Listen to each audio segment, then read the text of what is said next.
I'd like to welcome everybody to Idaho Department of Labor's Labor Market Insight webinar series.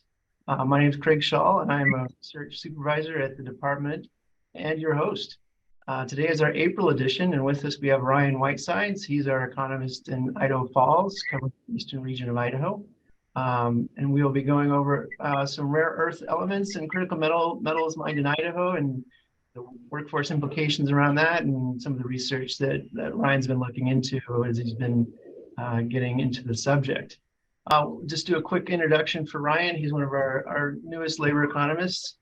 He's been with us since September of 2022, working out of the Idaho Falls office. He graduated with a Bachelor of Science degree from the Goddard School of Business and Economics at Weber State University. Prior to joining the department, he was a consultant for state agencies in Idaho and in Florida, as well as a business services coordinator for the state of Florida's Job Center Network and Department of Economic Opportunity. Prior to these roles, he worked for the U.S. Department of Labor, Employment and Training Administration, covering Utah, Montana, Illinois, and Wisconsin. He also worked in the private sector right after college. All right, with that introduction, Ryan, I'm going to turn it all over to you and share your presentation. What do you have for us today? Thank you. I'll go ahead and share my screen. Appreciate the warm introduction. And for those of you joining us, we'll go ahead and get started here. All right, so you're looking at an overhead photograph of a mine atop Idaho's Salmon Chalice National Forest. This is what's known as the Idaho Cobalt Belt in the mountains of kind of that Montana border of the northeast part of Idaho. You're going to be getting a glimpse of the ongoing research today that I'm doing on the types and uses of rare earth elements and the critical metals that are associated with those elements as well, and the kind of the interrelational aspect of that. Also, there's a lot of esoteric minerals in Idaho that are being mined, and they have noteworthy economic dimensions of availability. That's going to be another thing that we'll examine, as well as some of my findings and research so far on these rare earth and critical minerals in Idaho. I'd like to say hello to my 5-year-old. He likes Minecraft. He thinks he's going to be watching a Minecraft webinar today. I gave him the link. Hopefully he finds this interesting. And with Idaho mining, it's a relatively small part of the overall economy nationwide, but we happen to be one of the only states where some of these critical minerals like cobalt, lithium, and antimony are located exclusively here in our own backyard. Even though we're a small state, we do play a big role in the mineral mining that goes on, and the national infrastructure and security highly depends upon many of the mining material located here in Idaho, which has its implications. Many of Idaho's natural resources are and will inextricably be interconnected to the international world economy and vice versa in the coming years. The nation's moving toward a less foreign reliance on rare earth materials and critical material imports from abroad. So domestically sourced mining is what we're looking at, more specifically a state source. The Idaho Geological Survey, labor market information, and some impact scenarios are going to be examined on some of these slides, and the state's mining sector in general, and kind of some of what the labor market ramifications are. I chose the topic because energy and geopolitical dynamics are going to affect us locally. And if you hear the word critical minerals, that's been around for a long time. That was an early 20th century military industrial term. So what are critical minerals?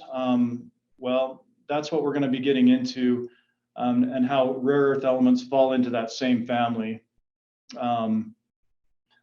They've revamped what critical minerals are from about 150 years ago. They're now part of a green economy conversation.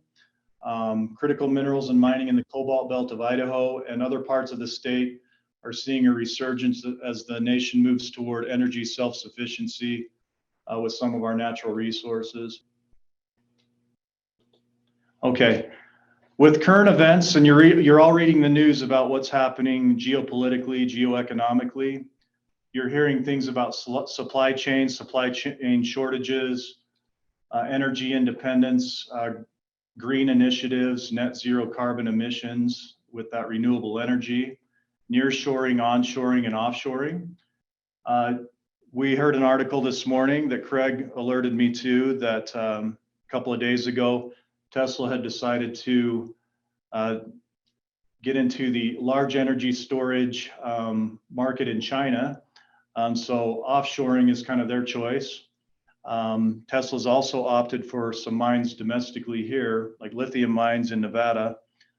So they're participating in both nearshoring and offshoring for some of their resources to make electric vehicle batteries and for large grid storage, energy storage. We hear about public lands use, especially here in Idaho. We hear about subsidies for buying an electric vehicle, and for those in the industry, what kind of kickbacks are available for them in producing clean energy. And then we also hear about sanctions internationally with trade, exports, imports, and so on. Let's take a look at the rare earth element production, switch gears here for a little bit. This is a graph that was generated by the United States Geological Survey, and it's charting the various nations' shares in the production of rare earth elements between 1994 and 2022. You can see on the legend there of the different nations represented in their shares of production. The United States was a significant producer in the 1990s, but then low price materials sold by large producers forced the mines in the United States and other countries out of operation, which reduced its shares in global rare earth element production. China upped the ante in 2022. You can see them on the red bar there, the red shares, the United States in the dark blue shares, and then other countries represented. The large producing nations like Australia and the United States became active again in kind of seeing what the effects were and the new demands for rare earth elements and technology.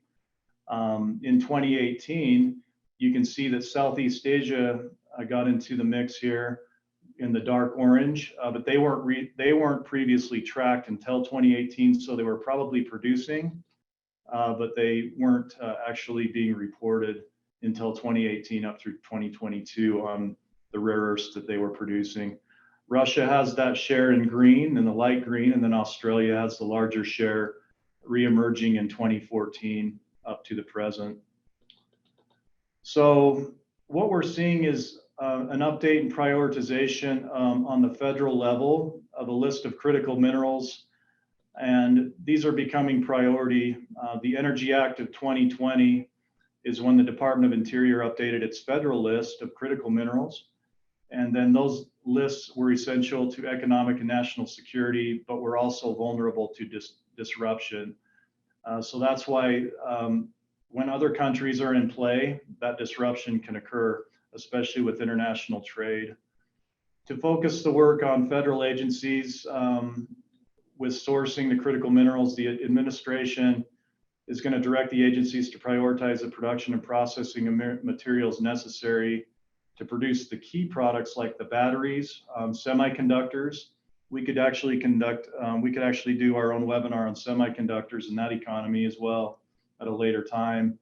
And then also the implications of permanent magnets. But everything being produced by a rare earth element will have an environmental, social, and labor principle attached to it when the administration is selecting how and where they're going to be sourcing these minerals.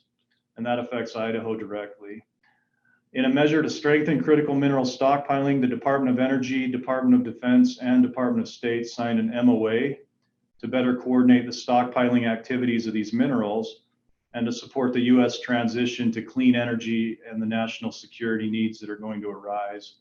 So as recently as October 2022, the president did sign an executive order, and that's going to streamline the national defense stockpile and delegate authority to release strategic and critical minerals domestically, and then also diplomatically with the other nations that we're going to be choosing to trade with for these minerals. Here's another way to visualize the shares in rare earth element production internationally from some of the data, again, from the US Geological Survey. 70% of the rare earth producers, rare earth production rather, comes from China. You can see the United States share there at over 14% and Australia's share, but noteworthy is that the other nations represented on here would be like African nations such as Republic of Congo, Madagascar, Vietnam, again, that Southeast Asian sector, as well as Brazil and Russia. That's where you see the light orange 5.7% share there of those nations. So there's a difference between critical minerals and rare earth elements. The critical metals include the rare earth group of elements and 17 metals. So the rare earths are 17 metals within critical minerals. I don't have a periodic table in front of me. I don't want to belabor that, but there are 17 of them. We'll just take a look at a few of them.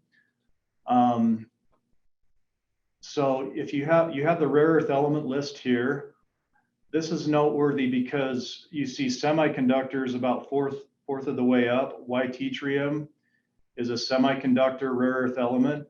You can see multiple uses of a lot of these elements that are mined. Antimony is at the top there because Idaho is one of the exclusive sources of antimony here domestically.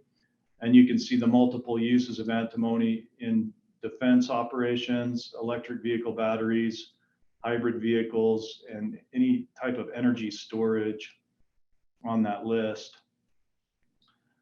You'll also see that the global demand for vehicles, consumer electronics, and energy efficient lighting is only going to rise rapidly over the next decade. Rare earth magnet demand is expected to increase, and so obviously is rechargeable battery demand. And so the new developments like research and development, new innovations in medical technology, for example, is also expected to increase. And they use surgical lasers, magnetic resonance imaging, and other applications with these elements once the finished product is processed and manufactured. So those are just some examples of the critical metals and their uses in high-tech manufacturing. I didn't list them all, but there are a few more here with our critical metals that we need to make a note of. Nickel, cobalt, thorium, and lithium, as well as copper, are all produced in Idaho.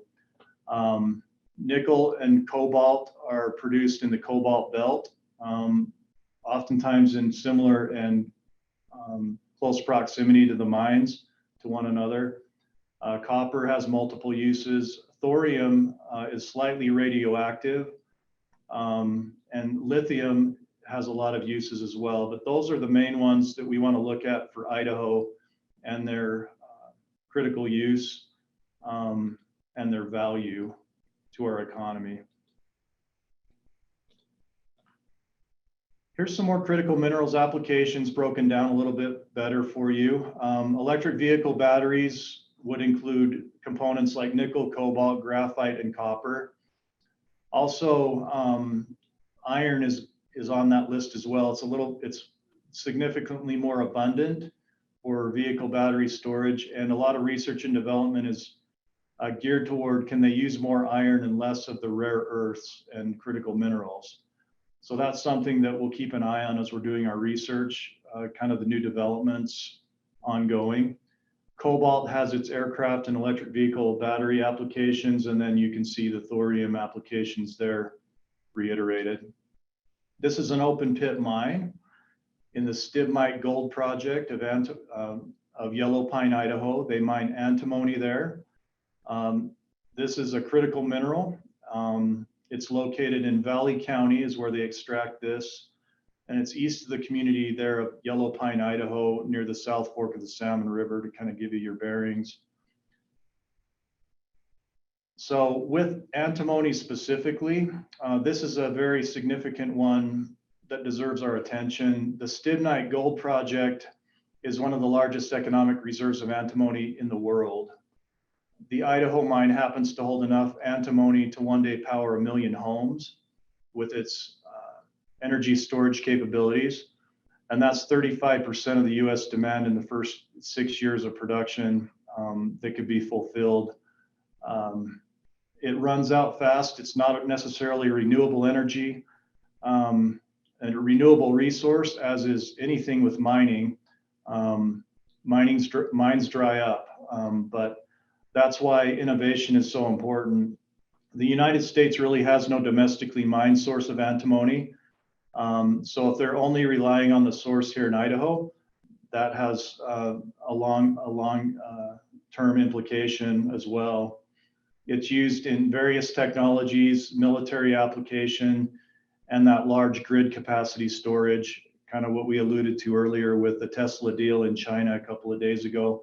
That's the reason they're getting into business there, for the large capacity grid storage, not necessarily the small electric vehicle battery storage industry. The rare earth element applications continue here with antimony, a lot of multi-use byproducts here. Your military applications, our own smartphone batteries have a little bit of antimony in them. The wind turbines, we have several of those here in East Idaho. The large magnets used to operate the wind turbines use antimony. And then tellurium is a separate rare earth element that's used for solar paneling and energy storage as well. You can see that recurring theme of energy storage, and those are just some simple examples of what it's used for and why we mine it. So this is the Jervois Idaho Cobalt Operations Mine near the Salmon at and on top of the Salmon Chalice National Forest. It's a nice view there. With the mine, it opened in 2022. It created actually 280 jobs. We updated that. It was expected to only create 150 to 200, but 280 people ended up working there as the largest cobalt mining operation in the United States, producing up to 17,000 tons in 8 years is what it's projected, which translates over into enough power to power 7 million electric vehicle batteries as a sustainable source of cobalt right here in our own backyard. They actually mine cobalt and nickel at this site, at the Jervois site, 2 rare earth elements. But then this happened. This is an article from March 28th release. Jervois suspends final construction at the Idaho Cobalt operation due to low cobalt prices and inflationary pressures. I do need to emphasize this was not a mine closure. This was a suspension of construction for the actual processing and extraction inner workings there. When the Salmon Chalice mine opened back in 2020, there was some unpredictability. There was a high demand at that time, but then basically a lot has changed between October 2022 and now, but that could also definitely change again with cobalt prices, which is why it closed. The Idaho Department of Labor has been busy with rapid response for some of the layoffs that occurred there. They went from a staff of 280 to around 30 very quickly in downsizing that operation. 30 people kind of keeps the operation alive. So they lost 250 employees, but they do expect cobalt prices to recover over the midterm, and then they want to complete that construction and commissioning once the prices rebound on cobalt.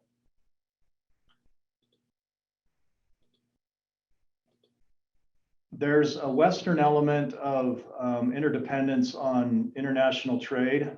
Western cobalt purchasers, meaning those in the European Union and in the UK, their hope is that they will increasingly prefer to buy from sources from Western ESG credentials. That stands for environmental, social, and governmental credentials.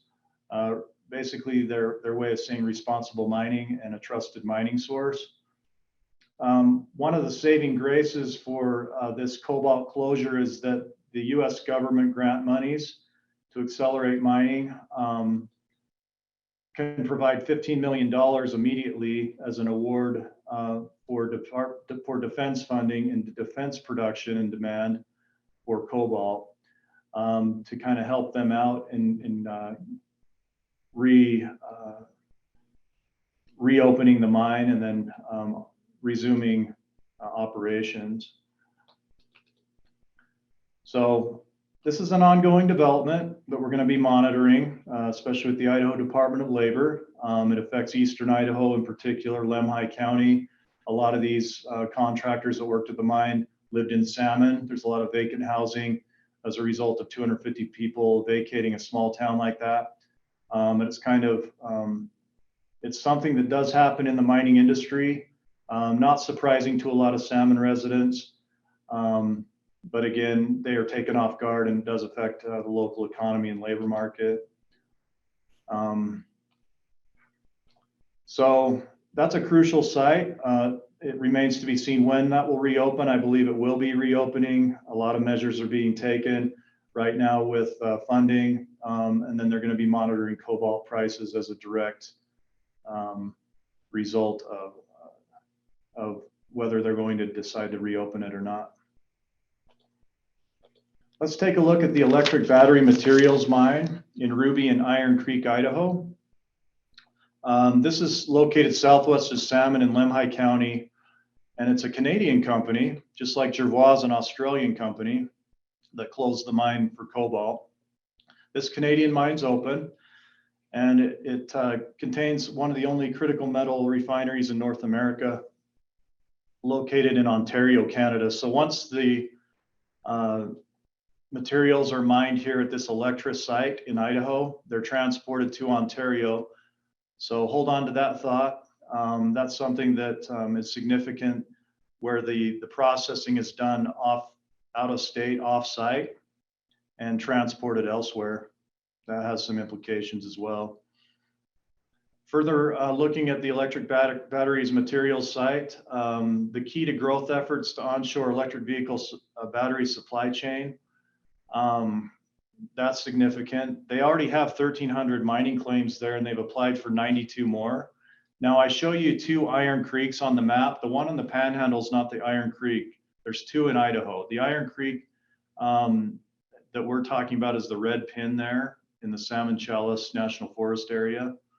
They actually recycle batteries there too, in a black mass of melted batteries. They can extract nickel, cobalt, lithium, iron, and graphite as a renewable resource.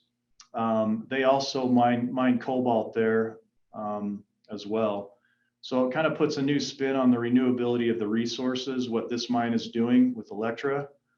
And all of these have energy storage capabilities, all of these elements at the bottom of the screen there. But they're also renewable and recyclable, which is interesting to note.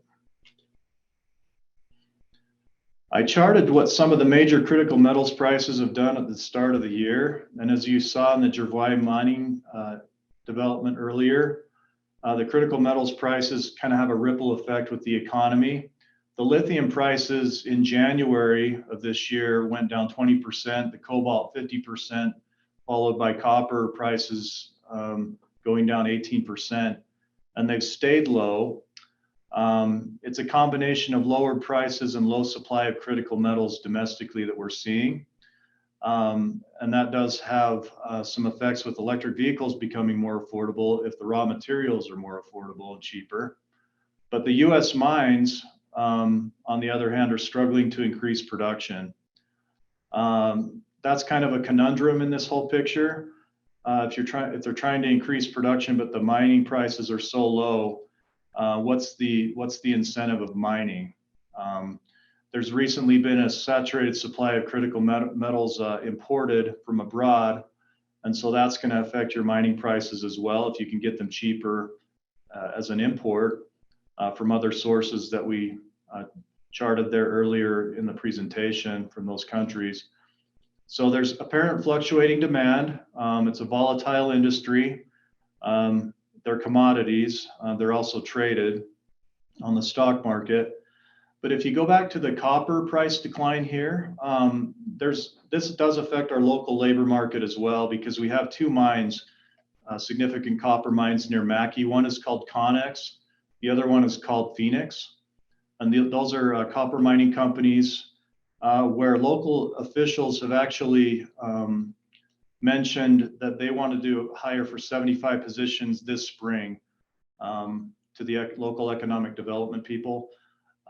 So you see that there's a net increase of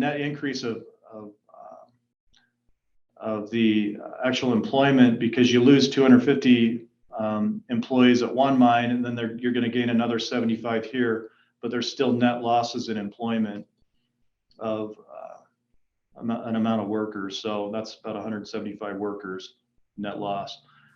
So one mine might be laying off workers, another might be hiring workers. That could be happening at the same time. That could be happening in sequence. You'll just kind of see that drain and gain effect. And some of the contractors that are working at these mines, the miners, they could actually go over and work at another mine. So they could leave the cobalt industry, go work in the copper industry, or they could just leave the state altogether and look for different opportunities to work. So that's kind of an interesting thing to look at, that we'll be keeping an eye on with employment in the mining industry. So why the critical metals price declines? Some of the short-term factors we're looking at is that there's slowing growth and lower demand abroad in the larger markets, like Europe and China. Their electric vehicle sales growth is diminishing, kind of as a snapshot of what was happening at the time I prepared this. Many electrical vehicle subsidies have already expired. That de-incentivizes production in a lot of ways if companies and consumers are not receiving tax credits or subsidies for using clean energy. New mines and processing plants are solving supply chain problems earlier. They're getting closer to the solution, both geographically and strategically. Like I mentioned earlier, Tesla going and buying their own mines in Nevada for lithium production. A friend of mine was part of that negotiation process in brokering that deal. They want to be a little bit more in control of their supply chain, and not relying so much on third parties when it comes to supplying the raw materials needed for electric vehicle battery storage. So lithium is actually very profitable, as you can see. It takes $8,000 a ton to produce, but it can sell for 10 times more. That's only if it's needed. That depends on the demand for it. And that depends on how many vehicles are relying on lithium as an actual battery storage component. Lithium is also used for medical purposes. It's not just for electric vehicle demand. So that's important to remember as well. But a very profitable mineral. And who has lithium? Idaho has lithium right here in our own backyard being mined. So I created a flow chart of kind of the lithium supply and demand process. So if you start at the top right of the quadrant, the US State Department recently mandated that the supply of lithium has to increase by 42 times factor by 2015, a factor of 42 by 2050. So with that being said, the industry rush is going to include expensive exploration to start new mines. Then the process rolls into refineries increasing their capacity to process ore, whether that's done right on site or whether it's done, less efficiently off-site. In the state of Idaho, there are not a lot of refineries for rare earth elements and critical minerals, so that factors in and affects us locally. What does the economy do once we've mined it out of the ground? Where does our natural resource go, and who profits and benefits from it? I call it a bottleneck of control at the processing phase, right in the top left quadrant, because you don't know where, with the processing happening, the processing is driving the cost. It's not the mining itself. So again, where is that processing taking place? Logistically, is it local? Do you have to ship it out? Some of it's being shipped overseas and down to South America to be processed after it's extracted here in Idaho. So the White House has allocated billions of dollars to encourage companies to develop lithium mines and refineries in the United States as a solution to this.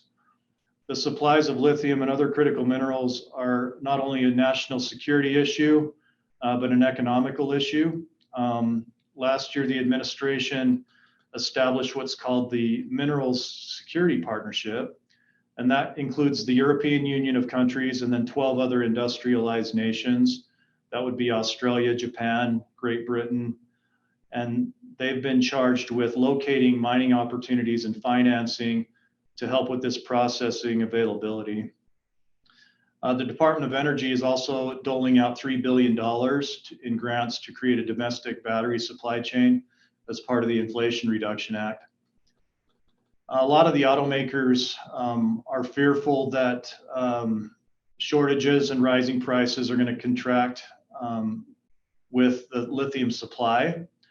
And that would go with cobalt as well. And so they want to get into the business more directly, as you saw with that Tesla example. It actually takes it a step further with Tesla when they actually own the mine and the processing location rather than having to outsource it elsewhere and also waiting on it. So it's expensive and it's time consuming. So that bottleneck of control and processing of the raw materials is going to dictate the cost rather than the mining itself. And as part of a developing story that we're looking at, the consumers of electric cars are going to qualify for up to $7,500 in tax credits. But the automakers, there's a catch to that. The automakers have to meet strict requirements for where they assemble the cars and where the battery elements come from. So only a handful of vehicles are expected to qualify for the tax credit. We'll see where that goes. This could be subject to change. But those rules go into effect on April 18th. And let's move along to this next statement here by the Federal Highway Administration. By July 2024, at least 55% of the contents needed to assemble the new vehicle chargers. Those are the chargers that go in parking lots, in people's garages. Those have to be manufactured right here in the United States as a mandate by the FHA to facilitate development of a domestic supply chain for electric vehicle charging equipment. And that puts the United States in a position to be more of a world leader as it transitions to clean energy. But that's right around the corner. In July of 2024, 55% of the contents needed to assemble new vehicle chargers have to be manufactured here. That's going to affect Idaho, obviously. There's going to be a push for both the extraction of the materials needed for chargers and also the vehicles themselves. So we'll see where that goes. This is the Venn diagram for the 5 dimensions of critical mineral availability. And the dimensions of critical mineral availability, that originated from the National Research Council, which is a cooperative between capital, labor, and science, as well as business industry people. This is a Venn diagram that I created just so that you could see the interrelational dimensions of what those 5 critical mineral availability elements are. The economic dimension is that rare earth elements and critical minerals are not necessarily any rarer than any other elements, even though they're called rare earth, but they're regarded as rare because it's difficult to separate the element. A lot of the elements grow together geologically. And so that difficulty, that expense in extracting the element, separating the element, and the chemistry involved there is going to be a consideration. The reason I bring it up really is that processing and separating the element was not something that was considered. You would think it would just be pulled out of the ground pulverized and sent off for manufacture, but it's a little bit more complex than that.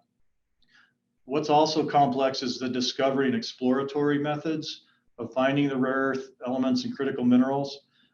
They do aerial geophysical surveys. They also dig in the ground. There's a lot of modern methods used for finding these critical minerals, but that's also expensive and that plays into it.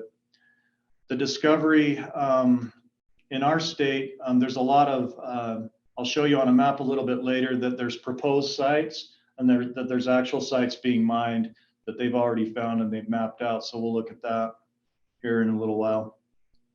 In the private sector, the prospect of future supply limits and rising commodity prices has prompted a lot more exploration and extraction efforts to feed that supply. And also the commodity prices are driving this as well. So you have geopolitics, geoeconomics. This plays into this interrelated dimensions of critical mineral availability, national policy, different environmental views, and green technology is kind of the way things are moving currently. Solar panels and lithium batteries are also topics that are going to be examined not only for vehicles, but wind turbines, any clean energy element, solar panels included. So any way that you can store and produce energy on a clean scale. The geological dimension, this can be the geological history of an area like Idaho and literally what's in the ground in these areas. A lot of green advocates are basically stating that let's keep things in the ground, let's keep coal and crude oil in the ground, but by the same token, these things need to come out of the ground, these critical minerals, so that we can move toward clean energy. So there's kind of some irony there, I find, that things need to be extracted and mined, and there is energy being exerted just to extract these minerals as well, even if it may not be clean energy. So it's a cyclical process. The International Energy Agency predicts skyrocketing demand for critical minerals naturally, and it depends on all the interchangeable parts. The technical dimensions, I've already mentioned that with the applications of what the actual minerals and elements are being used for when they're a finished product. And then you have the environmental dimension of mineral availability. That would be also a social dimension, the way they're kind of related that way. And I'll give you an example that if Jervois is transporting its cobalt from Idaho to Brazil, how is that benefiting us locally? The economic production begins with mine materials, and you consider what are the environmental ramifications and the place where this is being mined, is it being left behind, or are they reinvesting in that area to clean up those sites? So that's something we need to look at, foreign companies mining in Idaho, and then what is it doing for Idaho, or what is it taking away from Idaho? There's a political dimension, the go ahead to mine with permits and based on necessity, geopolitically, geoeconomically, and also based on demand. So there's a little bit of give and take with these aspects, these political aspects. Federal agencies have been tasked with Congress of reporting on rare earth element supply and needs for both a defense agenda and an energy agenda. The Inflation Reduction Act that we talked about earlier overhauled a tax credit for purchasing electric vehicles. So that's going to be changing and revamped as we go.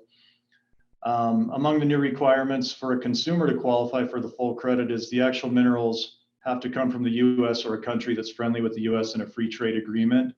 So let's look at what some of those countries are. So you look at the European Union, the United Kingdom, trying to strengthen those supply chains. They may have access to some of their territories and countries with the metals and not strictly reliant on the United States to produce these for clean energy advancement. And also what it does is, like if you include Japan, they aren't part of the European Union or the United Kingdom. But what we've done is eliminated a lot of the bureaucracy in getting Japan involved, so they can help source some of these minerals. Otherwise, it would be a lengthy political negotiation for them to be part of some kind of partnership that was previously established. So that's where the European countries already had that partnership with us. On short notice, we added Japan so that they could be on board and to kind of expedite the exploration and production of these materials and strengthen those ties, since we already have friendly trade agreements with Japan. And then this would essentially bring up price and demand once negotiations are complete and these countries are on board and producing and mining in their own right. So I mentioned the map earlier. The Geological Survey Map is what we're going to rely on here. And you can see the various mining locations. Some are prospective mining locations, some are actual deposits that are already being mined. The yellow zones on the map are placer deposits. These are stream bed deposits scattered throughout the state. You can see the long belt there right above Lemhi Pass of a placer rare earth element deposit. And these are open pit mines like you saw earlier on that picture. They use surface excavation equipment. They use tunneling equipment for these placer deposits. And then on the red zones on the map, you see the vein deposits that can be mined using underground means. The vein is actually the crack in the rock where the deposits are located. And they create tunnels and excavation to gain access to that. And then they extract the ore from the ground, bring it out of the ground, and transport it to the surface for refining and processing. Again, elsewhere outside of the state, once it's mined. A lode deposit, that's actually spelled L-O-D-E. That's a geological term for a deposit of mineral ore that fills or is embedded in a fissure or a crack. That's not an L-O-A-D, it's a lode mining L-O-D-E. I didn't forget about Hall Mountain up there on the north border of Idaho and Canada. That's part of the vein, lode, and rare earth element deposit. They have a small mine there. And so I wanted to note the purple areas as well. You have a phosphate district. They do mine rare earth elements in the phosphate district in south east Idaho at the bottom there in the corner. And then the Blackbird mining district, the Blackbird Company, that's an EPA cleanup site in purple there right in the center. So again, that's looking at what happens when a mining company leaves, or what happens when all of the resources are exhausted. A cleanup has to take place. And that's an environmental site there for conservation. Kind of an interesting dichotomy there. Idaho's rare earth element and thorium belts. So you're looking at an area that's kind of juxtaposed here on the map on the Idaho-Montana border. You can see the circled area in red is the Idaho REETH belt. That stands for Idaho Rare Earth Element Thorium Belt. Those small red diamonds are actually thorium prospective mines, or mines that are already active. Then below that one to the south and west is the Idaho Cobalt Belt, circled in blue. You can see the corresponding blue diamonds there. And those are prospective cobalt sites. Different things being mined in different locations, but you can also see them clustered together in different projects here in Idaho. A little bit of it overlaps into the state of Montana as well, so they benefit from it over the border. Let's take a look at what the mining, the overall mining, not just the rare earth element and critical earth mining is doing. The gross domestic product in Idaho, or you could consider the gross state product, 2 quarters ago, the latest figure was an output of $1.04 billion in monetary value of mining here in the state of Idaho. So hold on to that number, 1.04 billion is what we produce, the monetary value of all of the mining. That's not including oil and gas. Those are just hard minerals and gems. So there's a holistic impact that you're looking at here. The red bar on the far right is the latest vintage for gross domestic product mining here in Idaho. And that would be that 3rd quarter ending end of September of last year. Let's take that figure and we'll do an impact scenario of what it does for the economy with that total gross domestic product of $1.04 billion in Idaho. So I ran an impact scenario using our implant software for both general mining and other mining of metal ore categories. And I took the $1.04 billion mining industry GDP and entered it in as a multiplier effect to see what it would do for the 15 collateral industries involved with mining and employees of mining in those communities. And you'll see on the kind of the horizontal axis of the graph what it's doing. If mining output held steady at that figure we just came up with, 1.04 billion from 2 quarters ago, these are the collateral economic effects that you'll see. So let me explain this a little bit. Let's look at the teal green bar on the far left. That's a 1.04 billion direct effect of mining itself. That's pretty self-explanatory. That's the number that we plugged into the equation in the model. And then the indirect effect would be the small bars on that horizontal axis of how much money is being reinjected back into the economy and being spent. So if you look at the small blue bar, number 47, electric power transmission, that has a significant impact in spending. So does wholesale machinery and equipment used for mining, transportation, insurance, hospitals. You see people have to live in owner-occupied dwellings or rentals. That's going to have an indirect effect. But you see that mining does have positive impacts on the economy for here and now as an immediate effect here in the economy of these towns that have the mines like Salmon, Idaho, for example. If you look at the induced effect, that's the salmon colored bar. If you can see that, number 449 on the bottom, owner-occupied dwellings. That signifies new investment and spending in places to live for employees that work in these mines, for example. 449 on there is going to be valued at $20 million approximately in owner-occupied dwellings. That keeps the real estate alive in that sector. Those employed in mining and ancillary industries are going to have to find a place to live and a place to get health care. So you see hospitals, you'll see insurance carriers and other real estate. It's a very small amount, but it is enough to measure as an induced effect on the economy. Government spending, I want to make a side note of that. Government spending and intervention is also an induced effect. That induced spending isn't measured here on this particular model, but it is definitely something to factor in. I mentioned a $15 million boost from the Department of Defense, for example, for that Jervois mine.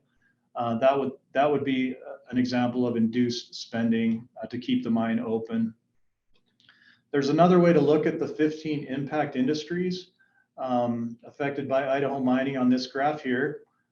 The Idaho impact output is represented on the far left in that dark blue triangle, number 27, where it says other metal ore mining on the horizontal axis. In the teal green, kind of that Miami Dolphins color there, you can see that $3 billion in energy is supplied by mining, just as a byproduct of that GDP that we ran through the multiplier. Another $3 billion comes out of it, not to mention all the other industries at the bottom, the other impacts that are happening. You can see on the far right, number 39, electric power generation. That would be hydroelectric, more specifically. It was kind of cut off there. But just hydroelectric power generation alone has a $50 million value put on it into the economy.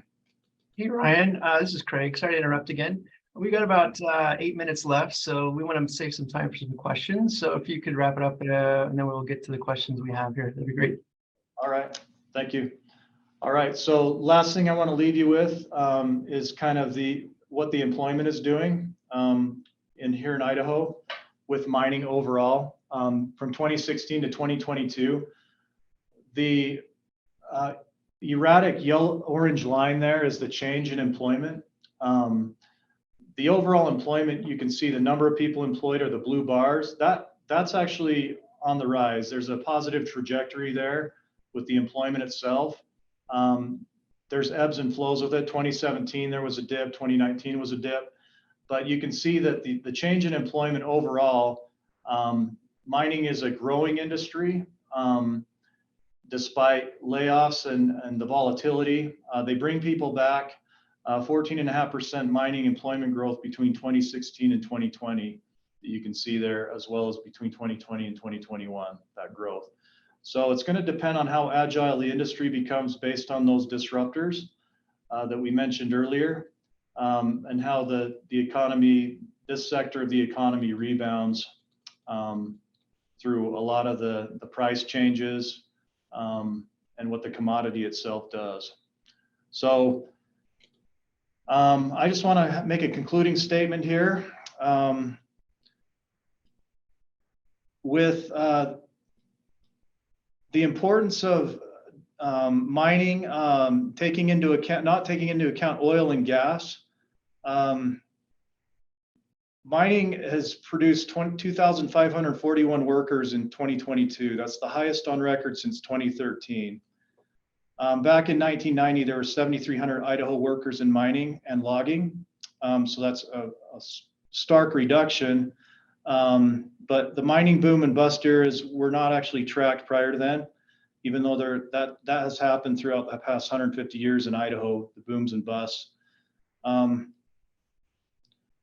The stakes are really high geoeconomically in the landscape for Idaho mining. And so my conclusion is that new technology and innovations in research and development and other supplemental alternative materials, aside from rare earth elements and critical minerals, will be necessary.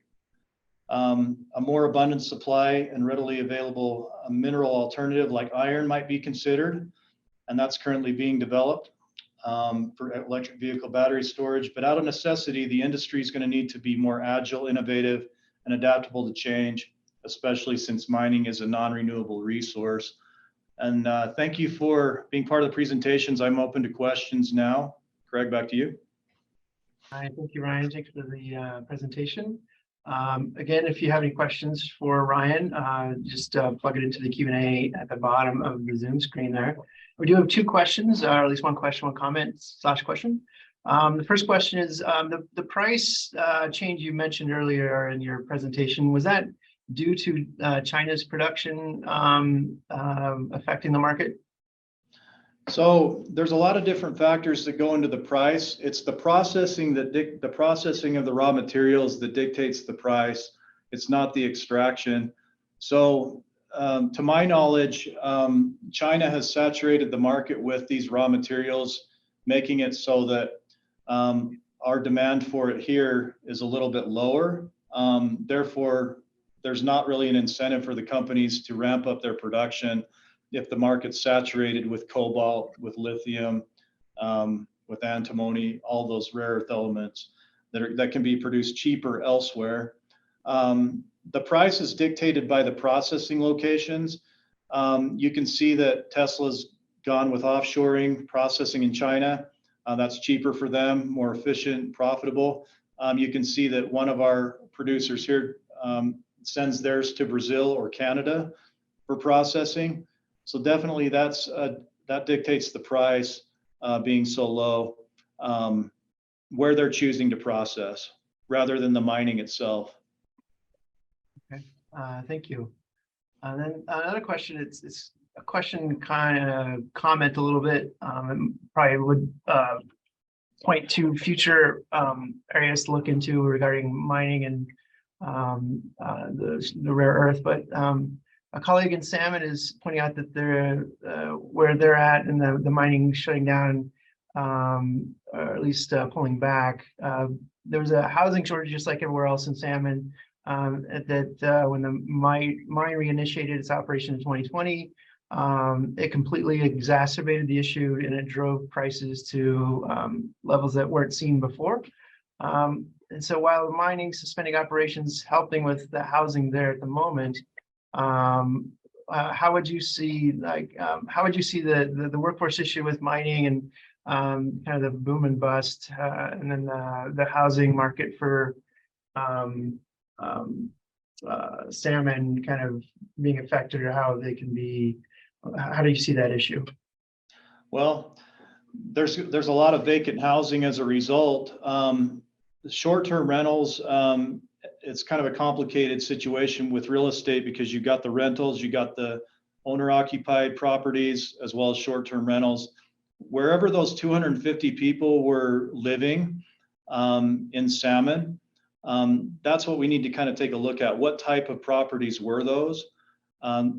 And then are those people going to be brought back? That's why I mentioned the short-term rental and whatever landlord negotiations and arrangements have been made to bring them back possibly. This isn't new to the community of Salmon. They see employees come and go in the mining industry from what I understand. But if you look at the 250 people laid off, that's 10% of our mining workforce in the state. We have 2,541 people working in mining. And that's a large chunk of people.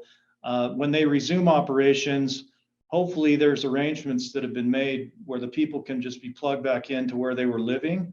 But it's not that simple, I realize. That does drive down your prices for housing in the short term while they're deciding what to do with the Jervois mine.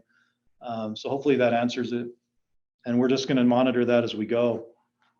All right, we have time for one last question, Ryan. And which of the mines in Idaho have lithium deposits? Do you have the number for that, or which mines have lithium deposits? Correct. Yes. Yes. So let's take a look at these right here.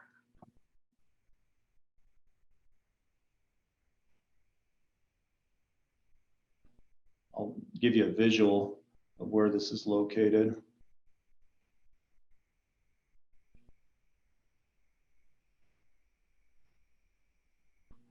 The names of the mines, let's see.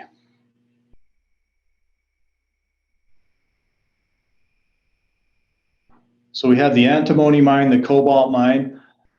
What I need to find out in my research is the name of those specific mines, but they're on the map.